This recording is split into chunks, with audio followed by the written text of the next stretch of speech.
بخاری اور مسلم دونوں میں حدیث ہے، نبی صلی اللہ علیہ وآلہ وسلم نے فرمایا کہ جو شخص دنیا میں کسی مسلمان کی پردہ پوشی کرے گا، اس کے عیب پہ پردہ ڈال دے گا، قیامت والے دن اللہ تعالیٰ اس کے عیبوں پہ بھی پردہ ڈالے گا۔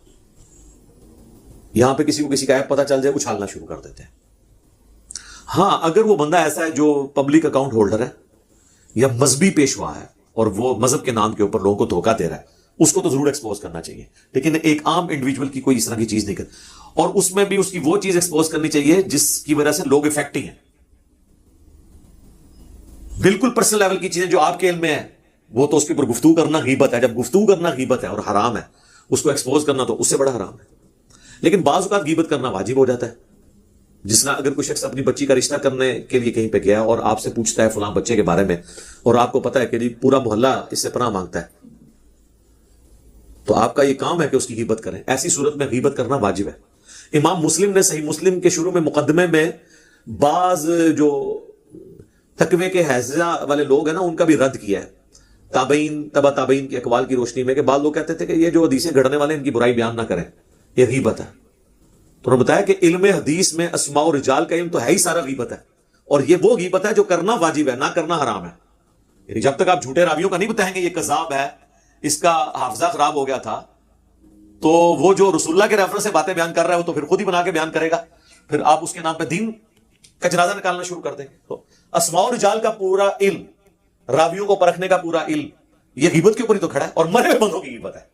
یعنی آج اگر ہم کہتے ہیں فلاں راوی جو ہے ضعیف تھا، تو مر چکا ہے، زندہ بھی نہیں ہے، تو یہ وہ غیبت ہے جو کرنا ضروری ہے، کیونکہ اس سے دین افیکٹ ہو رہا ہے۔ عام مسلمان کے لیے حکم ہے کہ اس کے لیے پردہ پوشی کی جائے، حتیٰ کہ بخاری مسلم میں حدیث ہے کہ اللہ تعالیٰ قیامت والے دن اہل ایمان کو اپنے قریب بلائے گا، ایمان والے مومنین میں سے ایک مومن کو، اور پردہ فرما لے گا، یعنی اس کا اور مخلوق سے پردہ ہو جائے گا، اور اللہ تعالیٰ اسے کہے گا تو نے دنیا میں یہ کیا، یہ کیا، یہ کیا، یعنی اس کی غلطیاں گنوائے گا، اور وہ گمان کرے گا کہ لو جی مارا گیا میں۔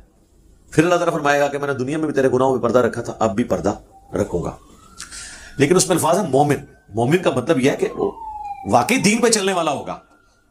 کوئی شخص 100% پرفیکٹ نہیں ہو سکتا، تو اکاؤنٹیبلٹی اس کی بھی ہو جائے گی کہ یار اگرچہ تیرے نیکیاں گناہوں پہ بھاری ہیں، لیکن یہ کام تو نے دنیا میں کیے تھے، تو اللہ تعالیٰ وہ گنوا کے نا بیسیکلی بتائے گا کہ دیکھ میں اگر پکڑنا چاہتا تو اس بات میں پکڑ سکتا تھا، لیکن درگزر کیا، معاف کر دیا۔ تو معافی کی روش اللہ تعالیٰ اڈاپٹ کرنے والا ہے اور اسی کی ترغیب دلاتا ہے۔ اب مجھے بتائیں، جو اللہ ان کوالٹیز کا مالک ہے، اس کے بارے میں کوئی یہ گمان کر سکتا ہے کہ وہ اللہ کسی عام انسان کو وضو کرتے ہوئے اس کے گناہ دھلتے ہوئے دکھا دے؟ جی، فضائل اعمال میں لکھا ہوا ہے کہ امام حنیفہ رحمۃ اللہ علیہ کے سامنے جو بندہ وضو کرتا تھا نا، تو وضو کرنے سے جو گناہ دھلتے ہیں نا، وہ ان کو نظر آ جاتے تھے کہ اس نے فلاں برائی کی، اس نے زنا کیا، اس نے یہ کیا، اس نے وہ کیا، تو وہ گناہ دھلتے ہوئے نظر آتے تھے۔ یہ گناہ دھلتے ہوئے تو صحابہ کو نظر نہیں آئے۔ اور دوسری بات، یہ ٹیکنیکلی غلط ہے، وضو کرنے سے تو زنا معاف ہی نہیں ہوتا۔ وضو کرنے سے صرف چھوٹے گناہ معاف ہوتے ہیں، بڑے گناہ تو توبہ سے معاف ہوتے ہیں۔ وضو کرنا یا دنیا کی بڑے سے بڑی بھی کوئی نیکی گناہ کبیرہ سے تو معافی کا نہیں ہوتا۔ بخاری مسلم دونوں میں حدیث ہے کہ اگر بڑے بڑے گناہوں سے بچا جائے تو ایک نماز سے دوسری نماز، ایک رمضان سے دوسرا رمضان، اور ایک جمعے سے دوسرا جمعہ درمیان کے گناہوں کا کفارہ ہے۔ اگر بڑے گناہوں سے بچا جائے تو نماز چھوڑنا تو خود سب سے بڑا گناہ ہے اس روئے عرض کا۔ یہ نہیں ہو سکتا کوئی شخص ایک جمعہ پڑھے ادھر سے اگلا جمعہ پڑھے بیچ والی ساری نمازیں معاف، نہیں۔ حضور نے فرمایا اگر بڑے گناہوں سے بچا جائے تو نماز چھوڑنے سے بڑا گناہ کوئی نہیں ہے۔ لہٰذا درمیان کے گناہ کبھی بھی معاف نہیں ہوں گے جب تک انسان فرائض کے اوپر پابندی اختیار نہیں کرتا اور حرام سے نہیں بچتا۔ نیکیوں سے صرف چھوٹے گناہ معاف ہوتے ہیں۔ پھر صحیح مسلم میں حدیث ہے، نبی علیہ السلام نے فرمایا میں نے ارادہ کیا کہ میں عذاب قبر تمہیں سنوا دوں اللہ سے دعا کر کے، لیکن مجھے خدشہ ہوا کہ تم اپنے مردوں کو دفنانا چھوڑ دو گے۔ تو صحابہ کرام کو تو عذاب قبر دیکھنا تو دور کی بات، سنوایا بھی نہیں گیا۔ تو بعد کے لوگ کہتے ہیں ہم قبروں کے حال بھی دیکھ لیتے ہیں۔ کہانیاں بخاری مسلم دونوں میں حدیث ہے، نبی علیہ السلام ایک جگہ سے گزرے اور پھر رکے۔ صحابہ نے کہا کیوں رکے؟ فرمایا ان دو قبر والوں کو عذاب ہو رہا ہے، ایک پیشاب کی چھینٹوں سے نہیں بچتا تھا، دوسرا چگلی کھاتا تھا۔ پھر حضور نے ایک ٹہنی توڑ کے اس کے دو ٹکڑے کر کے دونوں قبروں پہ لگائے اور فرمایا جب تک ہری رہیں گی ان کے عذاب میں تخفیف ہوگی۔ صحابہ کو نہیں عذاب قبر نظر آیا۔ بخاری مسلم دونوں میں حدیث ہے، حضور کا ایک مدعم نامی غلام تھا جو آپ کا سفر میں سواری کا کجاوا کستا تھا۔ خیبر کے موقع پر ایک نامعلوم تیر اسے لگا اور وہ شہید ہو گیا، اور بخاری مسلم کے الفاظ ہیں، صحابہ نے کہا کہ اسے شہادت مبارک ہو۔ شہادت مبارک کس کو کہہ رہے تھے؟ صحابی ہو۔ آپ نے فرمایا تم اسے مبارکیں دے رہے ہو، اور مجھے اللہ نے دکھایا ہے کہ اس نے صرف ایک چادر چوری کی تھی مال غنیمت کی، اور وہ آگ کی اس کو پہنا دی گئی ہے۔ تو صحابہ کو تو آگ کی چادر نظر نہیں آئی ہے، تو بابوں کو کدھر سے کشف اور یہ چیزیں نظر آ جاتی ہیں؟ پھر صحابہ کرام اپنے گھروں میں دوڑے، اگر کسی نے کوئی رسی بھی اٹھائی تھی نا، یہ سمجھ کے کہ اس کا تو مال غنیمت میں کوئی ورت نہیں ہے، وہ بھی آگے مال غنیمت میں جمع کروائی، کہیں پکڑا نہ ہو جائے۔ تو صحابہ کرام کو تو یہ چیزیں نظر نہیں آتی تھی، اور ان کے بابوں کے دعوے سنے، وہ کہتے ہیں جی ہمیں قبر کے اندر بھی دیکھ لیتے ہیں، سب کچھ وہ جی اللہ دکھاتا ہے، جی اللہ دکھاتا ہے تو ہم خاندار ہے، اللہ صحابہ نے نہیں بکھایا، جو سب سے زیادہ حقدار تھے ان چیزوں کے دیکھنے کے، کیونکہ ان کے ذریعے دین آگے پھیلنا تھا۔ یہ غیبی خبریں ہیں۔ سورہ آل عمران کی آیت نمبر 179 ہے، ما کان اللہ لیطلعکم علی الغیب، اللہ کی یہ شان ہی نہیں کہ تمہیں غیب پر اطلاع دے، بلکہ وہ چن لیتا ہے اپنے رسولوں میں سے جسے چاہتا ہے۔ تمہارا کام ہے اللہ اور اس کے رسولوں پر ایمان لے کر آؤ۔ امتیوں کا کام ہے رسولوں کی غیبی خبروں پہ ایمان لانا، اور یہ لوگ یہ کلیم کرتے ہیں ہمارے بابے یہ دیکھ لیتے ہیں کہانیاں۔ فضائل مال میں تو یہاں تک لکھا ہے، حضور کی وفات کے آلموسٹ 650 سال بعد کا واقعہ، کیونکہ شیخ قرطبی کا زمانہ وہی ہے، وہ کہتے ہیں یہ ایک نوجوان تھا جسے کشف ہو جاتا تھا کون جنت میں ہے کون جہنم میں، تو وہ بزرگ کہتے ہیں کہ جی میں نے کہا شاید یہ ویسے ہی گپے مارتا ہے، اس نے چیخ ماری اور کہا کہ میری ماں کو جہنم میں لے کے جا رہے ہیں۔ تو کہتے ہیں میں نے یہ سنا ہوا تھا کہ جو 70,000 دفعہ کلمہ پڑھ کے کسی کو بخش دے تو اس کی مغفرت ہو جاتی ہے، تو ایک نصاب میں نے سنبھال کے رکھا ہوا تھا، ایک بنڈل آف 70,000 کلمہ شریف ٹی سی ایس کے لیے میں نے رکھا ہوا تھا، بس اس پہ ایڈریس لکھنا تھا، سٹیکر لگانا رہتا سی۔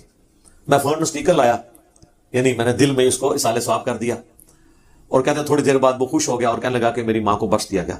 تو بزرگ کہتے ہیں کہ اس واقعے سے مجھے 2 فائدے ہوئے، ایک تو مجھے یہ پتا چلا کہ یہ حدیث ٹھیک ہے کہ 70,000 دفعہ کلمہ کسی کو بخشنے سے چاہے انہیں کام چک کے رکھا ہوا ہے، وہ مغفرت ہو جاتی ہے، ٹھیک ہے۔ اور دوسرا اس کے کشف کی بھی تصدیق ہو گئی کہ واقعی مطلب وہ ٹھیک بول رہا تھا پہلے۔ یار یہ کشف کی تصدیق تو تب ہوگی جب آپ بھی دیکھ رہے ہو،